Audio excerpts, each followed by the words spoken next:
Welcome back to Totally Unbiased. It's been a little bit. We did a little hiatus, had a little vacation going for the whole team, but we are back. We're back doing NFL content as usual. And today, for this episode of Totally Overreacting, I got one of my partners, one of my co-hosts, Andrew. How are we? What's going on? Real quick, as usual, guys, on social media, you could follow us on TikTok and Instagram at Totally Unbiased and on Twitter at YT_unbiased and on YouTube right here where you're watching this video. Make sure you hit subscribe, hit that bell icon for notifications, and like this video. All right, so we're gonna go over. This is Totally Overreacting. We did this one day later. We gotta kind of get back to swinging things. So we're gonna talk about the game. We're gonna kind of skim through the games, make a couple points here and there, and then I got a new segment for Totally Overreacting midway through the season of Whose Season Is Dead. All right, so we're gonna start off. I'm gonna read you. I'm gonna get you guys. 1 o'clock through the 4 o'clock hour, or 1 o'clock or Thursday through the 1 o'clock hour. Andrew's gonna grab you four and then on. So Thursday, on Thursday we had the Packers take on the Cardinals in Arizona. The Packers came away with the victory. Kyler Murray throws a interception with 12 seconds left, ends the game. Um, Murray was a little shaken up. This game was a little slow paced, but the Packers showed really how good they really are. Even if they didn't have Devontae Adams, Marquez Valdez-Scantling, and Alan Lazard, they did it with Randall Cobb and Aaron Jones and AJ Dillon. On Sunday at 1 o'clock, the Panthers took on the Falcons. Sam Darnold left with a concussion, although the Panthers did win this game. Stephon Gilmore gets his first interception of the season to seal the game for his brand new team. Panthers, they look to get McCaffrey back this week, I guess. Not much to love what's going on there. I don't really love how they've been playing lately. That's definitely for sure. Next, we got the Bills at home hosting the Dolphins. The Dolphins dropped to 1-7. The Bills raised to 5-2. 26-11 was the final score. This game was a little slow start, but Josh Allen and company put the gas on late. They scored 16 unanswered points in the fourth quarter to win this game. Really, Josh Allen looked good again. He started slow, like I said, but I mean, the Dolphins, they're really not competitive. I'm not sure where they go from here. They right now hold, I believe, the second or third overall draft pick in this year's draft, and they don't have that pick. That pick is going to Philly, so not good for them. Next, we have the 49ers taking on the Bears in Chicago. The 49ers come away with the victory 33-22. Justin Fields had two total touchdowns, 100 yards on the ground, 149 through the air. Fields looked good. But the 49ers, Deebo Samuel after the catch has been one of the best in the NFL.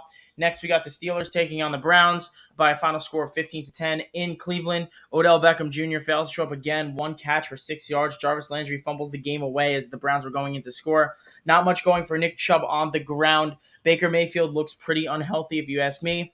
The Steelers, on the other hand, they kind of got away with one here. They ran a trick play that got their kicker hurt early in the game. They couldn't kick field goals, yet they still won the game. The Steelers aren't that good of a team, and the Browns really aren't that good of a team either. It seems like this might be a two-team race in that division. Next up, we got the Eagles. They traveled to Detroit and spanked the Lions 44-6.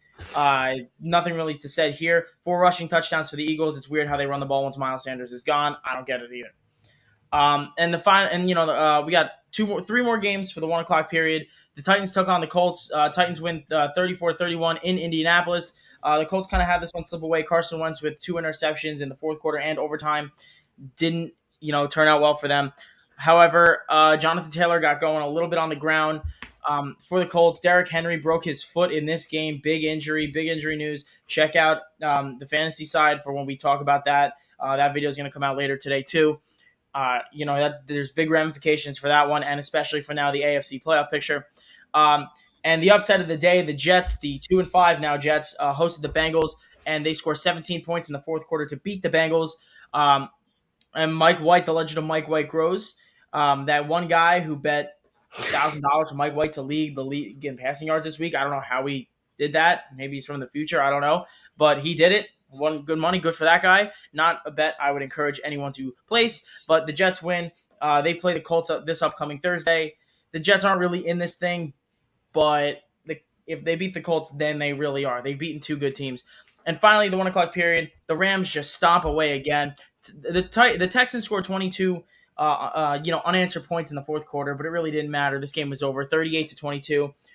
Cooper Kupp, once again, 100 yards. Darrell Henderson, 2 scores. Matthew Stafford looks like the MVP of the league so far. So that was really wrapping up the 1 o'clock games. Andrew, is there any comment you'd like to make about the 1 o'clock games? A game that surprised you? I thought this was a really boring slate of games, in my opinion. It was a boring slate of games. A couple things I do want to go over. Jets game was a hell of a game to watch. If anybody watched that Jets Bengals game, it really was a very entertaining game. The Bills, they started off slow, and that kind of surprised me because you played the Dolphins. They got nothing going for them. The way that they started slow, I mean, it's still the Bills. They'll be fine down the stretch, but just they looked a little worrisome in the first half of that game. And then I'm not going to blame for the Cardinals game because you brought that's a Thursday night game. It's not Kyler Murray's fault. I mean, there was a miscommunication. AJ Green didn't even know the ball was coming his way, basically. He did. I don't even know, but I don't know. I think you can't put that one on Kyler Murray, but besides that, yeah, no. The rest of these games were just pretty pedestrian. All right, Andrew, tell them about the 4 o'clock games. You got the scores over there?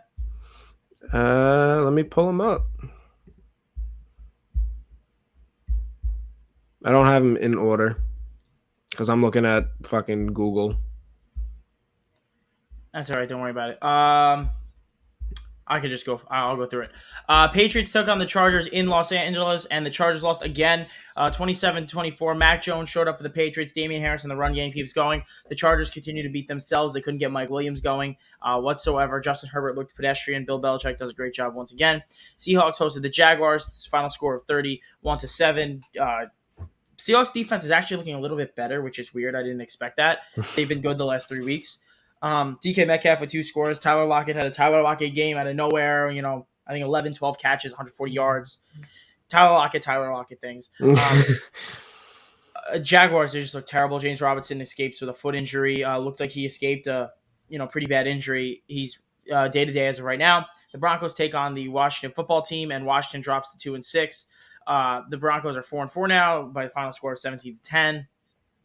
Game was pretty boring. The Broncos tried to hand Washington the win, and Washington still didn't win. So there's that.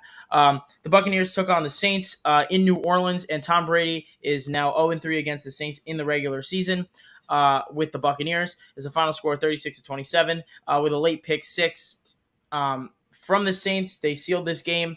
Jameis Winston goes down with a torn ACL. He will miss the remainder of the season. He also has MCL damage. We hope for his speedy recovery. But that Saints Bucks. Brady struggled through a couple picks. And Sunday Night Football, we had the Cowboys take on the Vikings. Final score of 20-16. Dak Prescott was ruled out right before this game. He's expected to start next week. However, he did not start this game. Cooper Rush comes in, throws for 300 yards, 2 touchdowns, win this game. Dallas really needed this one. 20-16, they remain among the top ranks of the NFC. The Vikings, once again, Kirk Cousins looks pedestrian primetime. He still does not have a win in primetime. Kirk Cousins, that's all you really need to know. And then the Monday night game, the Giants travel to Kansas City to take on the Chiefs. The Giants lose again. They dropped to 2-6 by a final score of 20-17. Kansas City did everything they could in their power to hand the Giants this game, and the Giants still didn't want it. Daniel Jones looked okay for the Giants. I think a little uneven, 2 touchdown passes. Kadarius Toney and Sterling Shepard both were injured prior to this game. Then they came back, and they both got injured during this game. Giants continue to have no weapons, no playmakers, no Galladay, no Barkley. Tony's hurt. Now Shepard should be out for a while. And the Chiefs, what's going on with the Chiefs, Andrew? I got to ask you, what's going on with the Chiefs? They don't look good to me. Travis Kelce and Mahomes. Mahomes seems to be missing wide open receivers left and right. What's going on? I think it's 2 things. I think the league is kind of caught up to what Patrick Mahomes can do. He's not as much of a question mark because, he came out the gate swinging when he was the starter for the Chiefs, and no one really knew what to expect from him. And every week, week by week, he would show you that if you stop him here, he's going to do this. If you stop him here, he's going to do that. But now you've kind of seen his book of tricks, and I feel like the NFL is starting to catch up, and they know kind of how to corral it a little bit. But then also, I feel like for Patrick Mahomes, personality-wise, I think he's always looking for that big shot because he's used to it. He doesn't know how to just throw the ball away. He doesn't know how to just take the dump-off route. He wants these big shots. He wants these flashy plays because he's used to it. From day one, this guy was doing everything in his power to be flashy. And I just think with the combination of those 2 things, it's kind of hurting the team as a whole. It's not that he's a bad player. It's just I think the they're expecting too much too quickly. Yeah, sorry if I'm looking down a little bit at all. I do agree. I think that the NFL's caught up. We're approaching the trade deadline. I'm trying to get all the information in at one time. No, nothing really is moving right now, but yeah, I agree. I think the NFL's caught up. The Giants, to their credit, had did a really good job on Kelsey. They lined up James Yeah. Bradbury with him almost all game. Yeah, the Chiefs tried to give this game away, and they have a brutal schedule coming in the next few weeks. I'm not sure that you know what it is, Andrew. I do.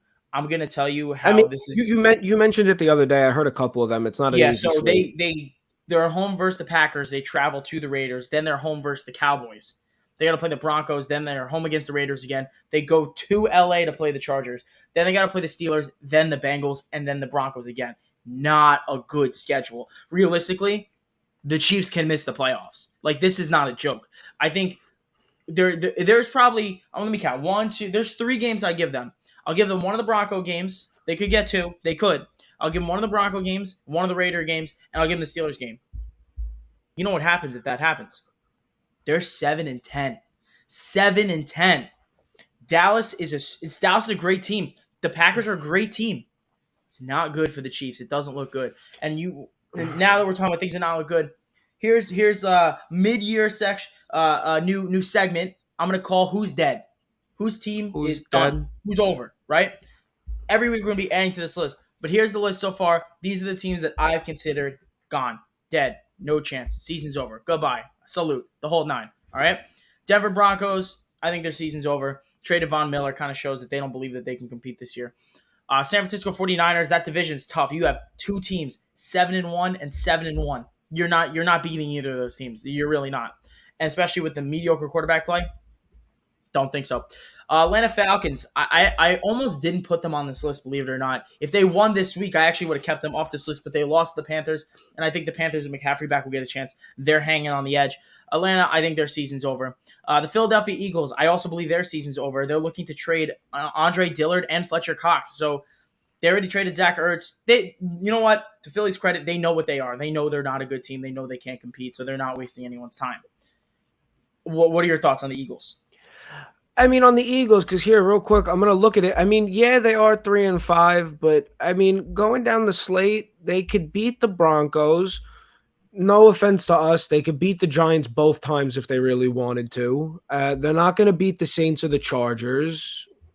I mean, I don't know. I just what I'm looking at, I think they could win a decent amount of games and be a wild card team. They have a chance to. I don't think trading Fletcher Cox and Andre Dillard will get them there, and it looks like that's what they're trying to do right now. Especially because they do have to play Dallas again. Jalen Hurts is unproven at quarterback. This was the first game this week that he actually did something in the first half of a football game, which is important to remember. But never mind that. He didn't Jalen Hurts didn't have to do anything. They ran the Exactly. ball. The Lions are just the Lions. We'll get to them. Even though the Colts are 3-5, I will not whistle their season dead. I won't do it, and I'll tell you why I won't do it. They have a division where Derrick Henry just got hurt. If the Titans stumble on, now the Titans beat them twice. If they won this game, they would have been boom right there. But they lost the Titans twice, and that's over with. You can't go back. So with Derrick Henry out, can you win some games? I think this team has the ability to win some games. I am not putting the Seahawks on the dead list. That's a hot take, and I'm not going to do it for two reasons. One, the defense has gotten a lot better. Last 3 weeks they've been good. And two, Russell Wilson is coming back after the bye week. He got the pin removed from his finger. I fully expect him to come back next week. If he's back, they got a chance to grab a wild card because I don't know if you know, the last wild card spot is right now occupied by the Panthers at 4-4. It's there. It's available. There's a chance in the NFC. Moving down the list, Chicago Bears. They weren't really expecting to be good this year. I don't know why they even kept Matt Nagy and Ryan Pace. It made no sense. I don't know why they're not good. For the Bears, I mean, yes, Matt Nagy is definitely a thorn in their side that needs to be addressed. But for I really think that they need to get Allen Robinson more involved. They need to have Justin Fields and Allen Robinson need to develop a chemistry. And if they didn't lose David Montgomery, he was playing some pretty good football. I mean, there's still pieces on this team that as a whole you would need to really go down the stretch, but if those pieces were Healthy. consistent, I could see them easily flipping it to being 5-3 instead of 3-5. I Listen, they mean, totally can, and they haven't used Allen Robinson. You're right about that. And when you really think about them as a whole, you think about the Bears, you think about missed opportunities. There is not a doubt in my mind that Matt Nagy does not know what he's doing because you do have David Montgomery. You do, and Montgomery's not coming back to week 11. If he was playing now, I'd say that I'd give him a decent chance. Montgomery's not coming back to week 11. You hit on a draft pick in Khalil Herbert. Nice job there. But the offensive line is bad.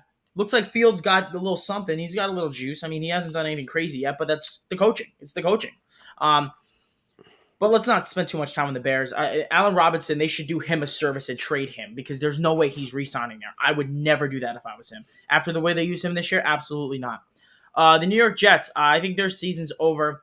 Although they have won 2 games against 2 of the best teams in the league, doesn't make any sense. They beat the Titans. yeah, They see, beat hon, the I Bengals. gotta I don't disagree get it. with you. I know they're 2-5. I'm not gonna say they're gonna make the playoffs, but their season isn't dead yet. It isn't because Oh, not yet, but it's not no approaching yeah dead. because but I mean as far as Mike White goes, I mean, do you just do you roll with him the rest of the way? Is this Well, Mike White season? watch what happens Thursday night because if I were to guess, he struggles big time. And if he Like doesn't, wait, then who you do they if play if Thursday? he somehow plays really well down the stretch, you have a real problem. And it's not a good problem. Like usually, oh, you got a lot of good players. You just took Zach Wilson second overall. That's a problem. You got to figure that out.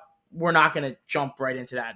I don't want to get into that rabbit hole. That's a deep hole. I I have a lot to say on that, so I can't wait for you to want to discuss that because I got Yeah, some shit. we'll I got get some there stuff to eventually. If say. they do something Thursday night, we're gonna have a special episode for you guys. Let's roll through it a little quickly because we're running out of time here. Washington football team, their season's dead. They should be Dead. 1-7, but the Giants can't stay on sides. The Giants' season is dead. It died last night. If they won last night, they have a very easy second half schedule. They had a chance to make the playoffs. They're done. Giants are done. Jacksonville Jaguars, they've been done since week 1. So is the Texans. Miami is the biggest shock all year. They should have been better than this. They stink. They're 1-7, and they don't have a first round pick this year. Not good for Miami. Brian Flores could be seeing the door very soon. And Detroit Lions are 0-8. They're bad. We know the Lions. But that's who's dead. Totally overreacting. I don't think this is totally overreacting, but who knows, right? Who Oh, knows? wait. One thing I got to say, though, I'm very upset that the Lions have turned out the way they have because I don't know. I had hopes for them. I mean, you hear me every week on here. I'm Someone saying I picks think them the every Lions are week. going to win. They've And it's come close. They've come well, close. To their through credit, Campbell's had them close. But that's what I'm saying. I love the environment and the passion that he has on bro. He's fired up on those sidelines. Like he's really into it. Like he wants to see everything work out the best way possible. He's trying, but I Yeah, mean he this. is trying. He's trying, But but they're not through, talented enough, frankly. yeah, through the first 5 weeks, I actually had hope for them with his passion to actually be a coach. I mean, he looks like a guy who loves where he's at. He just needs Absolutely. more talent. And Matthew Stafford looks like he really kept his team alive. I guess it's official. And they really just are on the road to winless at this point because There's a the very rest good chance they go 0-17. There is a rest good of their chance. schedule. Hold on, I'm gonna read it off real quick and then we can wrap it up. Steelers loss. Browns, if they're not even more injured than they are now, loss. Bears could go 50-50. Vikings loss. Broncos loss. Cardinals loss. Packers loss. Seahawks, Russell Wilson's going to be back, so that's a loss. I mean, the only 2 games I could see them winning here are either the Bears or the Broncos. It's not good. Frankly, it's not good for them, and they can go 0-17 very easily. But that's really it for this episode of Totally Overreacting. This has been Totally Unbiased. Nick and Andrew coming back at you. Thank you guys for watching, and we hope to see you next time. Peace.